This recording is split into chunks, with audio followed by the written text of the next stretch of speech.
good summer? The bake sale was good. I still have some a brownie sitting in my. I don't want to eat it because I'm like, oh, I'll save it for later. Also, the National Night Out was outstanding. I asked around, and the people there were some elected officials, and I went to a couple, and they said also was, if not the best, it was right up there. So Betty and the board should be congratulated, and Scott should be congratulated.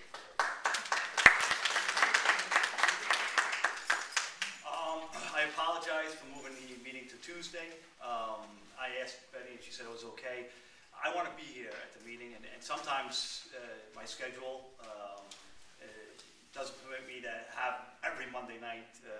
So I've yet to miss a meeting, and I don't plan on missing any meetings. So sometimes, if I'm allowed, I'll switch it to Tuesday. So because I want to be here. I mean, I could. Captain Colma, who's a very capable executive officer, he can and will fill in occasionally. But I've yet to miss a meeting, and I'd rather be here so I can hear you, and you know you're speaking to me, and I can get, hopefully I can help you out a little bit. All right, the summer was, like someone was saying, it was a very hot summer, and it was a long summer. We had some slight crime increase during the summer. We got it under control, and we're actually down for the 28-day period. We're down in every category except GLAs, which is grand loss in auto, and then also we're up in burglaries. Yeah. Yeah. So what happens is, we've gotten it somewhat under control. We're down for the period 5.3%, but we're actually up 4.9% for the year. We're finding very low numbers. Last year was the best year we ever had, and these numbers are still off 2008 numbers, and they're strictly numbers. Like I always say, down or up, and we're talking, when I talk about numbers, we're talking about people that are victims of crime. So each number is very important. Like I was saying, it was we didn't have any meetings in July and August, and I was just going to my office, and I wanted to catch you up with not just the last 28 days, which we used for categorizing our crime, but the last 3 months. And there were so many things that happened that I couldn't possibly. We have limited time here, and I couldn't possibly say all the things that happened. We are actually down in regards to vehicle accidents. We're down 4.1% in accidents for the year, which is pretty good. We're doing pretty good, and I don't know if you noticed, but the roads are a little bit safer. Okay, what happens in the 9-4 is we fight such low numbers that one robber or one burglar or one person breaking into cars can have serious effects on our crime rate. One robber can commit multiple robberies, and if we're fighting 1 or 2 robberies, if he commits 4 for the week, or 4 for a 2-week period, or 4 for the month, suddenly we're up. So the 94th Precinct, we have to recognize that we have a condition, whether it's a burglar that's out there hitting us, or a burglary team, or a robbery team, and we have to react to it. And we have to react to it right away. And the 94th personnel, and credit to them, the detectives and everybody that works in 94th, they've done an exceptional job. And I'll get into it even more specifically. I believe in late July, we were getting hit with robberies. There was a person on a bike, and he was wearing a blue bandana, and he was just, this is after midnight, so we're talking about 1 in the morning, 2 in the morning, 3 in the morning. He seemed to hit between 1 and 2 a lot. He would hit in where Wood Point Road is? Down in that area, Wood Point Road, Castelia, Humboldt, Graham Avenue, he would hit female victims, 20s, 30s.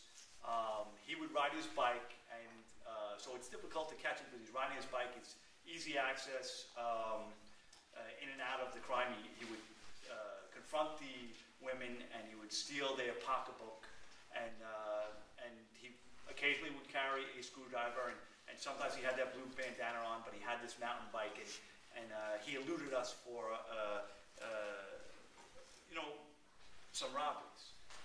On July 24th, he hit, let's see, he hit on the 17th, and he hit on Humboldt and Richardson. Okay. And he also robbed a female, aged 24. She tried to hold on to her property. She fell down. She got, banged around because she tried to, he fought with the person, and he got away. At Wythe and North 8th Street, he went a little off because I flooded that area with police officers. And what happens is, he must have moved up to Wythe and North 8th. He ended up robbing a female white 22. Again, he wore the blue bandana. This was Thursday. This was on the 15th, about 2:35 in the morning. My crime team was out there every night. They were looking, like the victims were identified the person as a younger person, but it turns out that they ended up, is that my phone? Or? Yeah, somebody sounds like you're ringing. Hold on, sorry. I don't want to. Okay. No, it's not mine. Is that another one? Sounds like you're ringing. Is it? I'll make sure. No, it's not mine. Okay, maybe I'm hitting it by accident or something. I don't know. All right, so now what happens is we flood the area, and my office is we're out there, and just being out there, there's a sense that the person won't hit again. But this guy was eluding us. Now, we had multiple robberies over there, and like I said, on the 24th, they stopped in Elbin Quinones, and they brought him to the station house. They thought it might be him.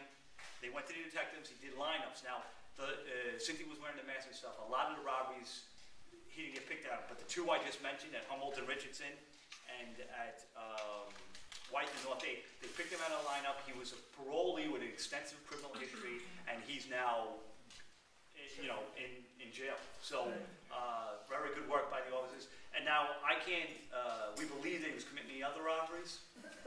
Can't prove that because they couldn't identify, but the robberies all stopped at that location at that time. So, it leads me to believe that they stopped the robs.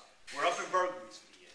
Now, we locked up and we made a lot of good arrests lately. And like I said, when you make a lot of good arrests, when you stop these burglars, what happens is, if we get enough of the burglars, then the burglary rate will come down. We locked up Ernest Bobowski. He's a 19-year-old. He's a male white. He lives in the neighborhood. We locked him up before for stealing an auto. We locked him up for burglary. He's a known, right. And he's got some issues. I wish him all the best, but right now he's with one of our burglars. He actually got caught with his brother, who's 16 years old. They were caught in the residence by the person was home. He runs out. My people know who he is. They went around the neighborhood, and the complainant in the apartment identified this individual. Also, we locked up a couple more, we locked up a couple more burglars during the summer. We locked up, I don't know if Broadway Stages isn't here, but they were burglarized. They would come in and pose like they worked there. And two of our other known burglars, and Shane Nelson and Paul Thomas. And what happens is, my people did a canvass after they ran out of the place the second time, and we ended up arresting them.